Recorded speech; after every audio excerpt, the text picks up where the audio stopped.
थाटेवाडगाव येथील मातंग समाजातील व्यक्ती रामभाऊ शंकर ससाणे यांच्यावर झालेल्या हल्ल्याप्रकरणी आरोपींना तात्काळ अटक करण्यात यावी अशी मागणी दलित समाजातील महिला आणि पुरुषांनी केली आहे।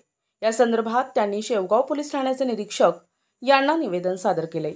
निवेदनात नमूद करण्यात आले की 7 ऑक्टोबर 2025 ला थाटेवाडगाव येथे राहणारे आरोपी भगवान अंबादास सातपुते, अण्णा बापू सातपुते, महादेव बाबासाहेब सातपुते, शिवाजी रावसाहेब सातपुते आणि इतर काही व्यक्तींनी सामुदायिक रागातून रामभाऊ शंकर ससाणे यांच्यावर जीवघेणा हल्ला केला।